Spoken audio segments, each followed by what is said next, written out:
It's me, Thomas, back again with another independent read book review. This time, if those who are inclined, those who are inclined in video games or in the survival genre, and love pretty spooky atmosphere as well, love that feeling of dread, I have to say you are going to be in for a treat for this. So,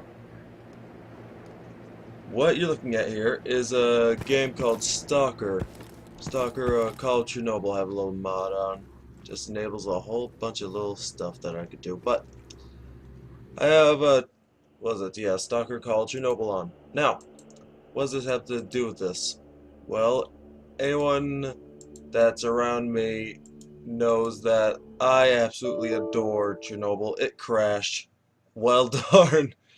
Oh, that's pretty hilarious. What the heck's video quality? So, back on track. So, again, another thing that's horrifying about this game is that it crashes a lot. But I'm not here to talk about the game. I'm merely just providing background that has extreme relevance to this book. Now, what do I mean by extreme relevance? Well, was it? Oh, yes. So, Roadside Picnic. Roadside Picnic was a book made in 1972, I do believe, by the I'm not going to try. Stratigovsky brothers. I'm sorry for destroying the pronunciation, but made by the Stratigovsky brothers. And, ooh, it's good. I love it. It's a hard read. It's a short but hard read. And I loved it. I loved it. I'm pretty happy with picking that as an independent reading project, let me tell you. Now, why is that? Well, as stated, I love books that give you a keen sense of dread, just things that give you a key sense of over-looming dread. Not for some specific reason or another, but just gives you dread. Spooky feeling. Now, why is that? Well, it don't have to be of an overwhelming threat. It just could be like from the environment of which, in so many things, it's so many ways, it's fairly hard to just pull off. It's just hard to pull off in so many circumstances just to get that right amount of perfect atmospheric blend. Perfect atmospheric blend between, like suspense, action, and detailing the details of what's going on. Now, what does this game have to do with a roadside picnic? Well, a roadside picnic, as I described earlier, was a Russian novel, if the name didn't give it away. Excuse me. If the name of the authors didn't give it away, it was a Russian, Soviet actually, at that time, Soviet sci-fi book. It, and the really cool thing is that it just has that sense of, as I keep on hammering it in, dread and just depressing stuff, and I love it. So, okay, go do that. So, the thing is, I'm gonna have to review this book. I'm doing that right now. So, let's get into it. Roadside Picnic, as I said, is a very dreadful book in all the right ways. It has all the amazing bits and pieces of world building that's just close enough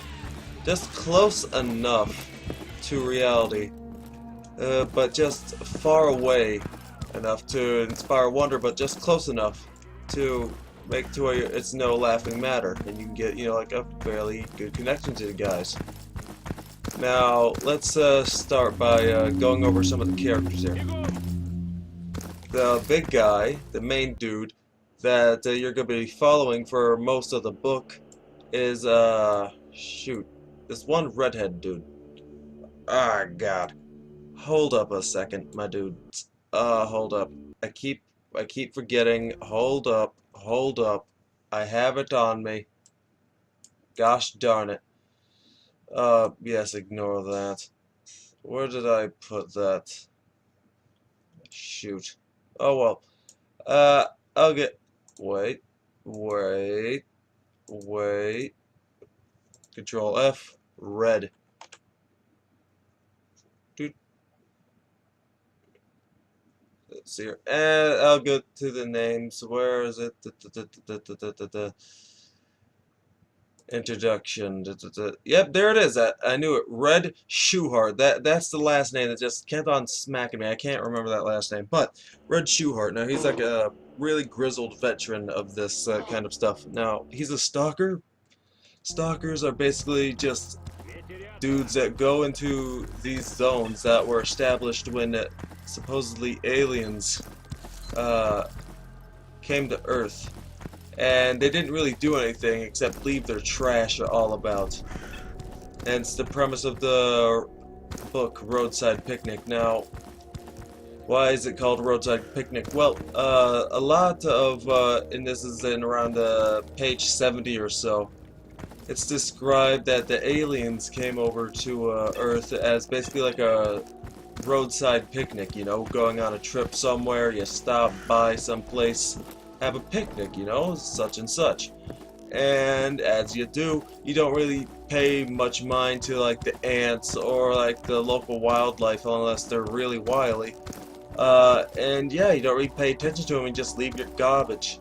Now, in this case, we are really just the ants because really we're not too, what's this term, technologically advanced, to put it lightly.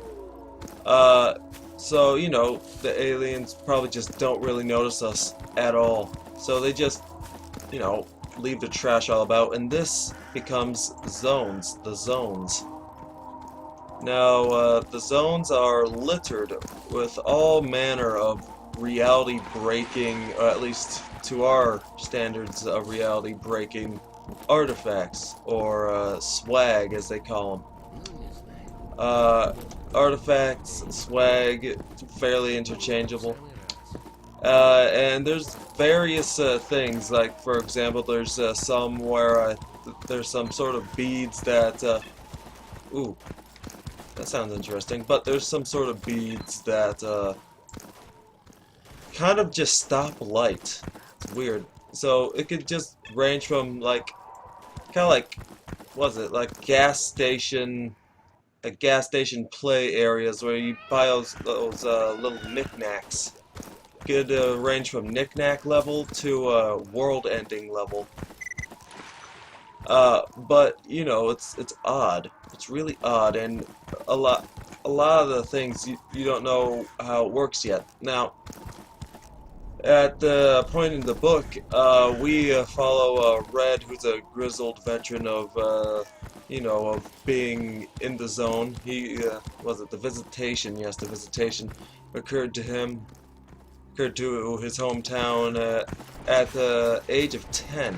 He was at the age of 10. And, yeah, he was at the age of 10, and I do believe his father died in the zone, or at least died.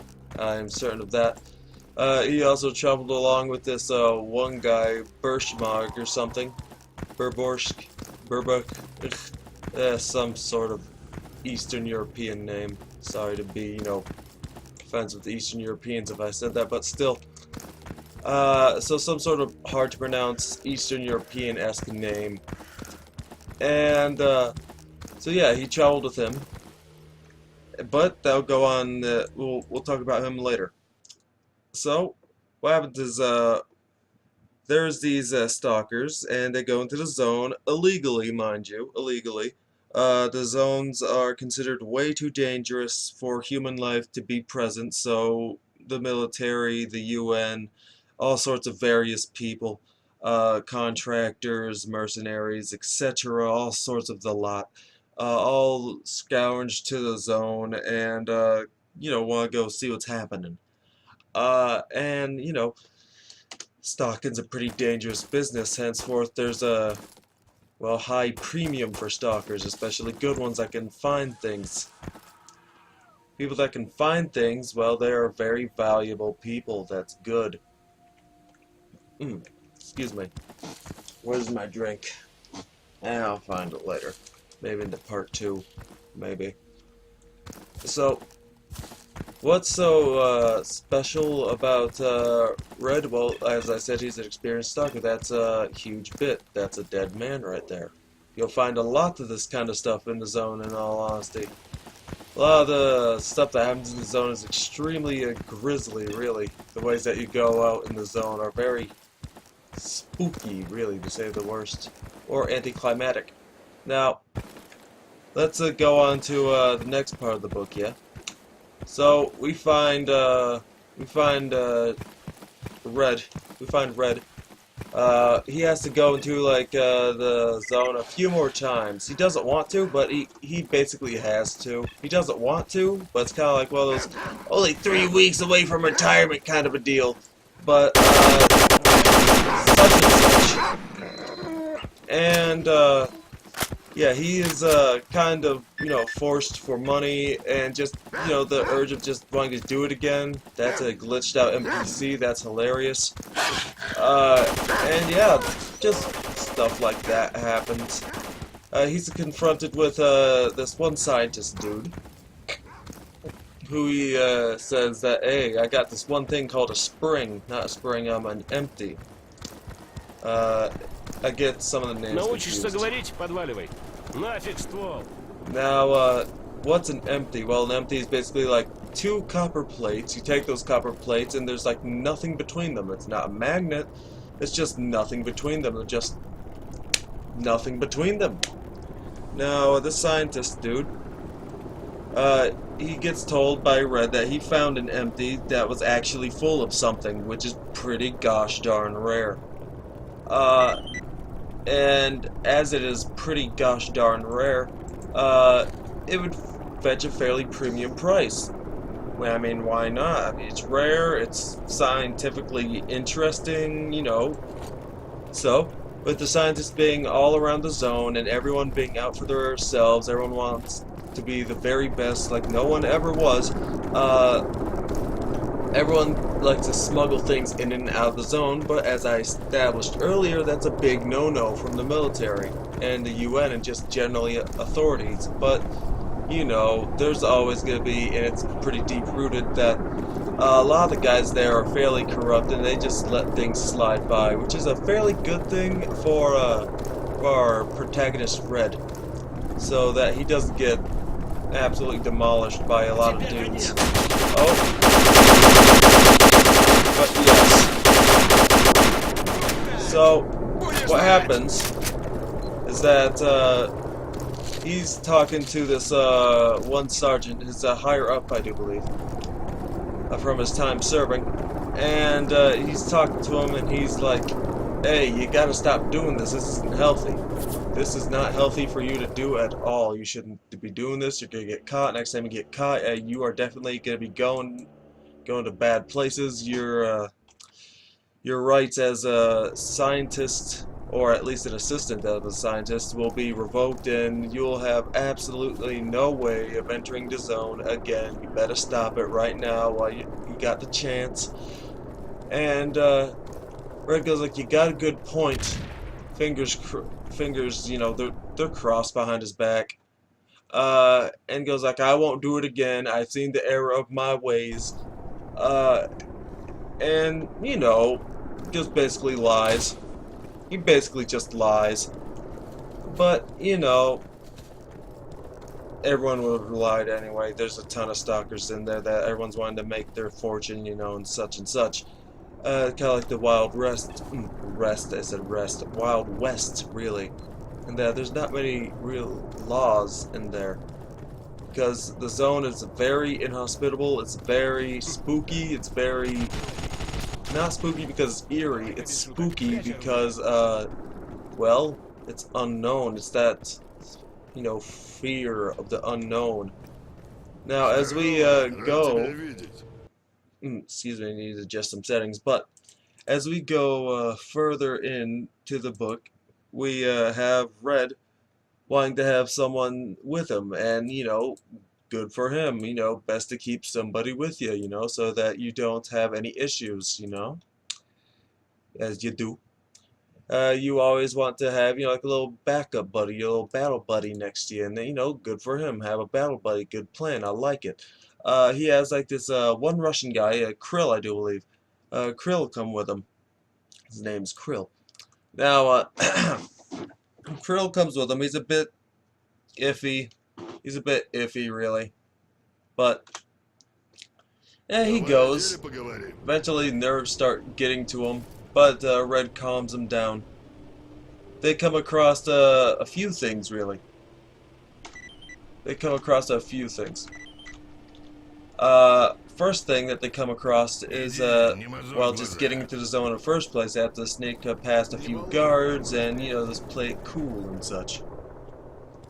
Second thing they have to do is get past an anomaly in the area. Little bit of alien trash, so to say. Now this alien trash, now let me just check if I'm still recording. That'd be awful if I wasn't. Nope, I'm still recording. Nice. Now,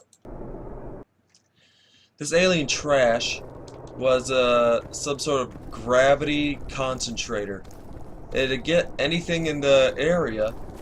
Heck, I could even show you an example, really, if I could just find it. Yep, there it is. So, it's something like this, really, which is why I chose this game specifically to talk about, since this game and this book just hand in hand. So many similarities. Since this book, the Roadside Picnic, inspired this one movie called Stalker. This game is also called Stalker. So, in fact, one could argue that this is among the only good movie games, really. Now, what happens next, of which I'm about to show, is that Red throws some bolts. He has a bag of bolts with him. Good old bag of bolts. Never ending bag of bolts. Now, what he does to get past all this... Oh, that's an attack helicopter. That's not nice. But what he does to get past all this mess, and I'll just die right here just to show off, for example. Let's just name it Death. There you go. So what happens is that what would happen if he didn't do this? Gravity happens. You get slammed by so much G-force that basically your head would probably explode. Your blood vessels dead, everything's destroyed, because, you know, sudden super G-force does that to you.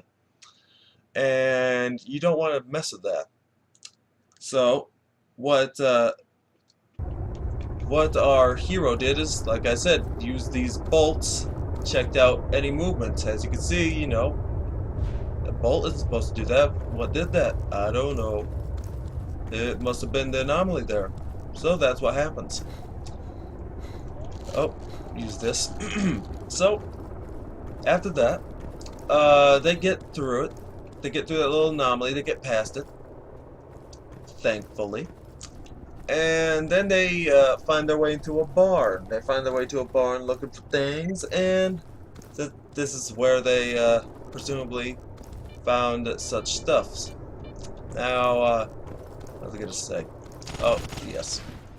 So, due to the zone being really just weird, just wanting to kill you in every way, it's much like Australia, it's awful, don't want to live there, it's bad. But, as I said, since everything wants to kill you and everything, you have to be very, very on edge all the time, looking out for the smallest little bits of details, or else you are going to die. And that's kind of spooky, and as such, Red is understandably fairly just suspicious of the zone at all times, and much like you know, like a parent holding on to their kid's hand at like Disney World. You don't want, you know, don't want them to get hurt, don't want them to get lost. Well, that's what basically Red did to Krill. Unfortunately, Red was so gosh darn caught up in his little little escapades of feeling worried that he didn't notice. Uh, well, wait, I got that mixed up. Red was notices something shiny in the corner of the barn. Well, in that barn, there is a very shiny, what looks to be cobweb. Now it's basically a cobweb. It tears like a cobweb. It looks like a cobweb. It acts like a cobweb. It's a cobweb. However, the spooky thing is that Krill, being the noob that he is, proceeds to walk through it, and Red just has it. He just practically dies right there emotionally. He almost breaks down. All of his hairs are on end, and the hairs on his hairs are on end from this incident because, well, he just thinks that his best friend is about to get utterly ripped apart in some horrible, not nice way. And, you know, who could blame him? The zone is really untouched, and it's really spooky. So, you know, he has all rights to be fairly spooked by such things. Oh, that's where I'm supposed to go. Now, all things to him, that web could have been really spooky, or could have just been, you know, just average cobweb. Who knows? But it's there. It's a cobweb, and Krill's just walked into it. That's not good. Now, Krill's fine, at least immediately. Immediately, he's fine. Emphasis on immediately, as in, as of right now. He's in the present tense, fine. However, when they get back, they are feeling like crap. Everyone's just dying. Red is having Vietnam flashbacks. He's not having Vietnam flashbacks, to clear that up, but he's basically having, you know, flashbacks, PTSD, really.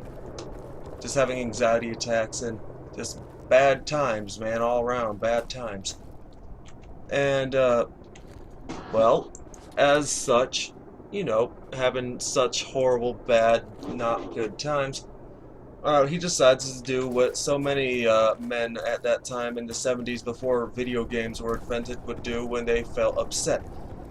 Instead of playing things like Call of Duty or Battlefield when they're upset, they'd go to bars and talk to other upset men.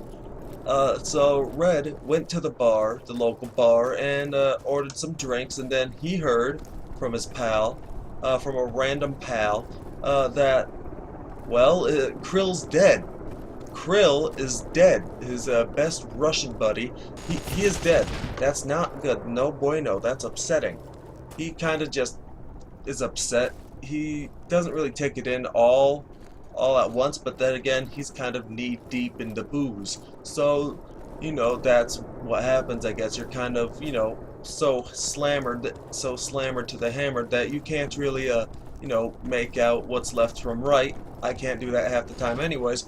And yeah, you know, emotions are weird. So, yeah, Red just goes on and doesn't really think about it too much until like a few hours later, and then it just slams him that his best buddy in the zone is dead. Now, how he died is quite funny, if not horrible. He died of cardiac arrest. Now, I think we all know what cardiac arrest is here. Oh, yes, and here's a good example to show off another little zone thing. There you go. Boop. Don't want to run into those. Little gravitational anomaly there. Now, what was I about to say? Gosh darn it, Thomas, you got off track again. Oh, I doth believe that, I was talking of, what was it? Oh, yes, how Krill died. He died of cardiac arrest, and Red is certain that cobweb, that silver cobweb that Krill knocked into, is definitely the culprit. No ifs, ands, or buttocks. Nothing. It is definitely that cobweb, and he just takes it hard. He doesn't like it. He feels really bad. Like, it was my fault. I should have stopped him, but I was too busy. But, you know, stuff happens. Oh well, bro. Then, Что, в молчанку будем играть? oh, and then, after that, you know, bad times generally happen for next few pages. You know, just Red feeling sad, just having bad times. Then he goes up to the scientist dude and goes like, "Hey, here's your thing. I got it." And he goes like, "Thanks. That'll help a lot." And you know, the money, good money, Как дела? of which he just blows all of it Сон нас at the ведет. bar. Увидимся. Well, not all of it. I should say he's willing to blow all of it, though. He's willing to give this one younger dude all the money, all the money.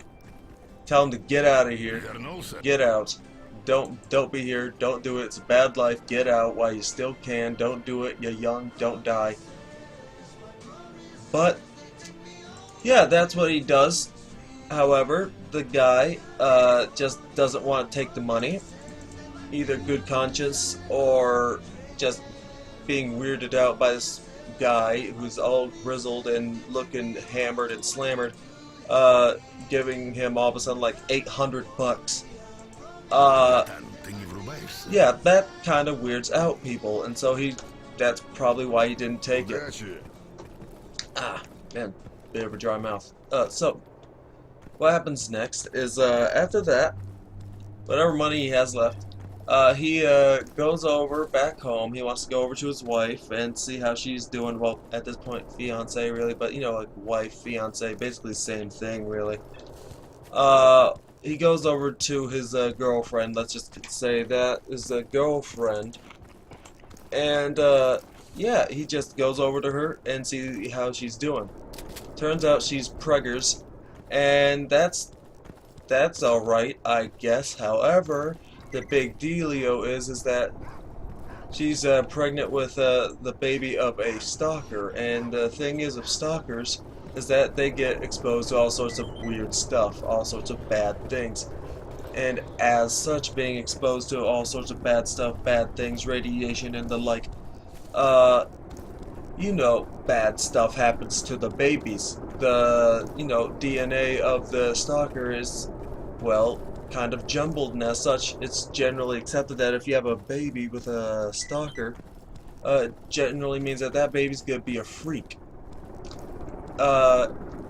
And you know, was it? Yeah, Red's girlfriend's mom gets upset with her about it. You're like, yeah, he's a no good, dirty stalker. Stay away from him. He's nothing but trouble. And all the like of the overprotective mom. Wouldn't blame her. Would not blame her. But she wants the baby to be aborted. Take that how you will. She wants the baby to be aborted. But, you know, Red and his girlfriend say, no, we're going to have the baby, and it's going to be a good baby no matter what. We'll look after the baby. And, you know, good for them. Good on them. Good, strong parents. Good for them. Though, however, thing is, the baby does turn out to be a bit of a freakazoid, as, well, the baby is born, well, as like a little monkey, really.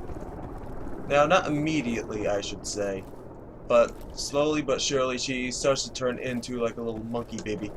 Kind of, if you ever seen that, like that one scene from Jumanji where, yeah, that one scene from Jumanji where that one kid is turning into a monkey. Yeah, that's basically what happens. And Red, being the awesome dad he is, names his little girl Monkey. Freaking nice job, Dad. Dad of the year. Dad of the year. Speaking of which, that guy's not being a dad. So, Dad of the year, calling his, not almost said son, calling his daughter, who has a, you know, just genetic disorder, monkey, because she kind of looks like a monkey. That's kind of hilarious, if not horrendous. But I won't judge the dad. Maybe he's just an amazing jokester. Eh, Yeah, he's just an amazing jokester. How could you be mad at him? But such and such happens. Don't stop the baby. The only reason besides that, though, that his girlfriend's worried is that him being a stalker naturally means that, well, he's gonna be gone a lot of the time. It's the same reason why a lot of wives don't like their men going into the military too much, because, you know, well, at least during heavy wartime, that, you know, you don't want your husbando to die and leave the baby all by themselves without a dad. Nobody likes being a widow unless you have like a bad husband, but that's besides the point. Red is a fairly good husband. And you know, they love each other and good for them. They love each other and they're reasonably minded to actually think. That's pretty good. Good for them. So Red and his girlfriend decide that they'll love each other no matter what, and you know, Red will support the baby even if he's not able to be there too long. But yeah, alright, that's good. Alright, good for him. Good dad. Even though he's not there, he's still paying the child support, which is more than what a few people could say. That's a weird dude.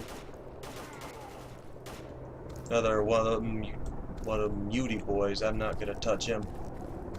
I'm gonna run away from the psycho hobbit. So, what was I gonna say? Oh, yes. So, during that ordeal, well, after that ordeal, what is it? Shoot. Oh, yes. Red gets confronted about going in there again. Going to the zone again. Of course, he's very, you know, not wanting to do that again, but, you know, money's good. He wants to help. But his relationship with the scientist is getting a little bit strained at this point. I mean, he just lost, like, a good pal in the zone, and really just because of him. And yeah, you know, I would be upset too, really. Who wouldn't? But let's get back onto the story. So what happens next is that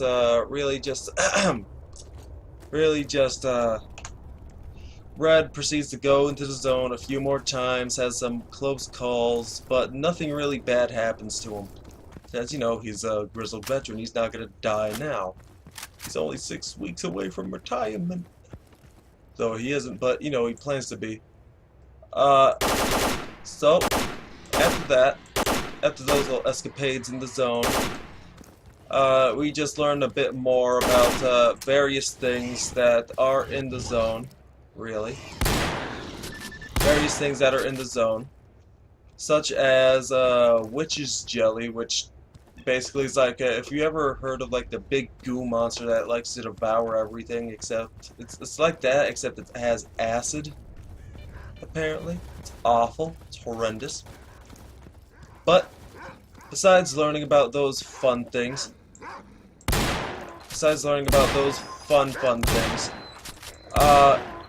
yeah, nothing much else happens in the story plot-wise. Besides Red feeling upset about, oh, the zone's so awful, oh, humanity's bad, and, you know, this one of those psychological and, not psycho, yeah, psychology, yep, psychological things, which is kind of, you know, hard to translate that, really. You have to look at the book yourself if you really want to get a hold of it. It's a lot of weird language, really, when you get just down to it. It might also be worth noting that it's a bit weird, the language, because, you know, translation, I was looking at the original translation, because, you know, why not? It'd be fun, right? It's full of English, you know, not English, English. It's full of a Russian dude's best attempts at English, and good on him, but there's some stuff that it's pretty iffy on grammar, but you know, he did a good job for the most part for a 1970s dude in the Soviet Union. Oh, I can't believe I almost forgot. This all takes place in Canada. And, yeah. Of Canada, of all places. It's pretty funny, really. if once you start thinking about it. All this horrible stuff happening in Canada. And yeah, that's basically what happens. After that, after all that stuff, Red comes across this old guy that ratted him out earlier, which is why, as I stated earlier, his sergeant is a former, upper in command dude. Red's former, commander and such. Well, sergeant, I should say. After that, we learned that, Barbarish or something, the guy who worked with his dad, Red's dad, back when the visitation first started, 20-something or so years ago. Back then, yeah, Berberish used to work with his dad, but Berberish is just this huge rat, just this huge snake that just will do anything just to better his own gain, and that's what happens, I guess. Guy's a huge rat. He defends himself by saying everyone's a huge rat, but he's just still a huge rat. And nobody likes rats as such. Excuse me, pardon me. Sorry, I just did the unforgivable sin of sneezing on camera. I'm sorry, I'll bust out the whips later, but whips aside, so this one dude, I swear, now, of both the helicopter and of this one dude, this Barbarish, when Red comes across him, the dude's bones are gone. The dude's bones in his legs, the dude's leg bones are all gone. Well, from the ankle down, not ankle down, from the knee down. From the knee down, all this old dude's bones for his legs are gone. They're all rubbery. It's really weird and gross. And I just don't want. Nobody really wants to think about how that looks. Dude's in a lot of pain, thinking that he'll probably die. Until Red finds him. Then Burbish or something. I won't try and say his name. His name's Burbish now. Burbish. He just basically gets down on all knees and says, "Help me, Red. Even though I've kind of sold you out, I worked with your dad. Remember that? I helped you and your dad." And then Red goes like, "And you're the reason why my pal Four Eyes or something. Four Eyes? No, not Four Eyes. Some other weird stalker names that they love to make up for themselves.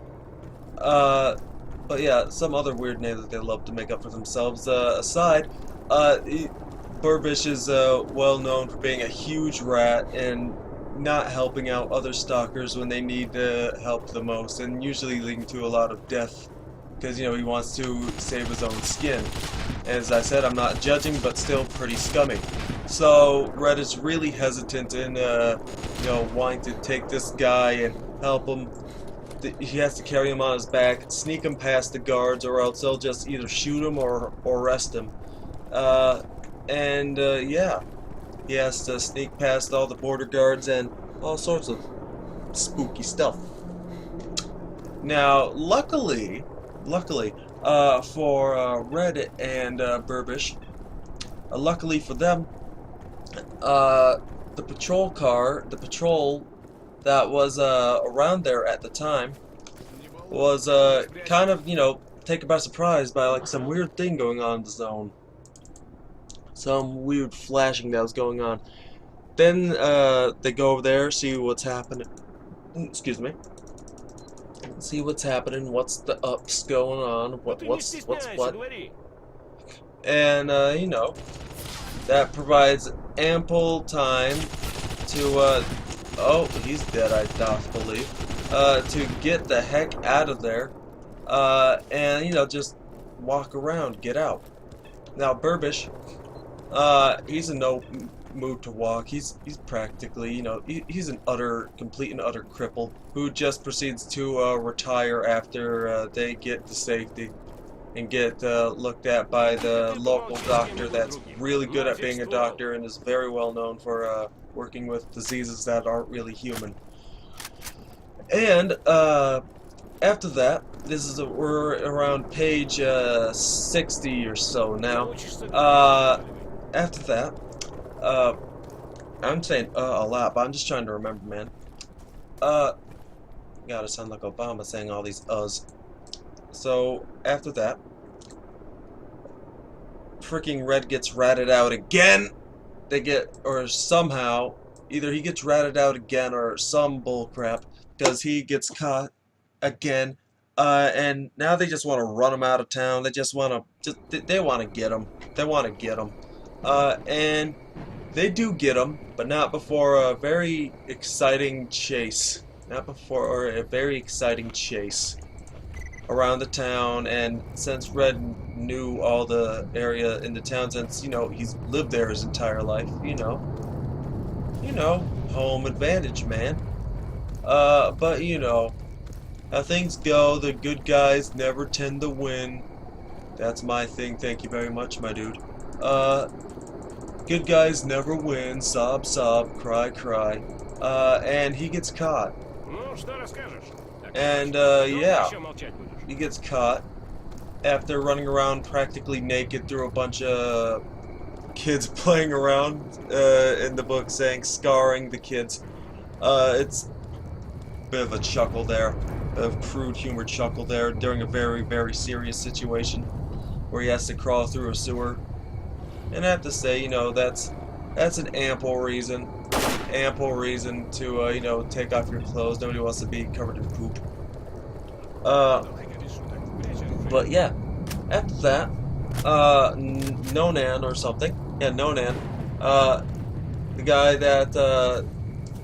that he was working with, the scientist dude, the guy's name is Nonan. Nonan proceeds to, he's like the guy that handles all the inventory, really. One could refer to him as probably like a quartermaster or so. Quartermaster or the like. And as such, you know, other guys think of him as like the, you know, like the slacker. You know, they think of him as like, you know, not really relevant. You know, but hey, what you gonna do? Haters gonna hate and such. However, Nonan just somehow gets Red to, you know, get up again. And, you know, everyone knows Burbish is just a big rat. Just the biggest rat. Even when being saved, he's still a rat. And once, oh shoot, once, Red's wife got ear of this, oh my god. Once, Red's wife got word that Red went back out into the zone and brought back freaking Burbish of all people. Freaking Burbish of all people. I mean, really. Burbish of all people. She just hammers on him, man. And, you know, bad stuff, you know. But with Red escaping, he lies to his wife that he's only going to be out for like a month. He's going to be out for like a month. And, nothing serious is going to happen. Just maybe like a few dollars fine, when really he's going to be going away for like at least 3 to 5 years. And yeah, he's going to turn himself in. He's tired. He don't want to fight anymore. But, you know, Nonan helps him out. And a little thing that I almost forgot to mention, a huge freaking plot point. There's this thing called the golden sphere or something. It's supposed to be like a wish granter, kind of like a genie's lamp of sorts, that will grant any wish of anybody. And that's pretty awesome. Red wants to go over there and you know, make his wish, and make the wish of having his little baby be you know, just normal. However, when he goes there, shoot, I think he just tends to forget that. Not tends to forget. No. There's a teen there. There's this anomaly. There's this weird little natural hazard called the meat grinder that you have to get through to get to this golden sphere sort of a thing. Now, what happens is that it's called the meat grinder because you have to basically sacrifice one person, and then you'll be able to get through. this one teenage kid, this one little teenage kid goes in and goes like, I want to wish for everyone to be happy. I want to wish for everyone to be happy and all good in the world, and I want just everyone to be happy and good.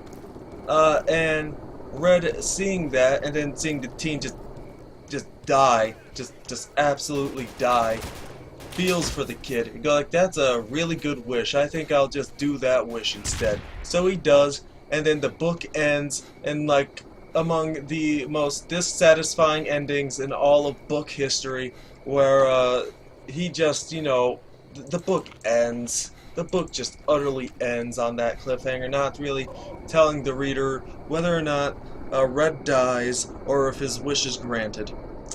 And yeah, that's basically what happens. That is A Roadside Picnic by the Androsky brothers. And yeah, it was a good talking about it. Uh, I've been a bit rushed, but I have to meet a deadline. Just now remembered I was having such a good time, I have to meet a deadline. Shoot, my dude. But yeah, this has been Thomas. This has been me. This has been everything. This is me signing off. Good night. And however this may be graded, I don't really know, but hey, at least you have some hopefully okay images to watch while I'm speaking to you. So yeah, that's basically A Roadside Picnic. I thought it was pretty good, but the language was fairly dense, and the plots were very hard to follow. Let me tell you that. They're pretty hard to follow. But, it's pretty cool to see such an influential book. Such an influential book, especially in Slavic sci-fi. Some that people usually tend to ignore. But this has been Thomas, signing off. I hope you have a great night, great day, good morning, whatever you have out there. And yeah, be safe, live long and prosper, and all that jazz. Good night.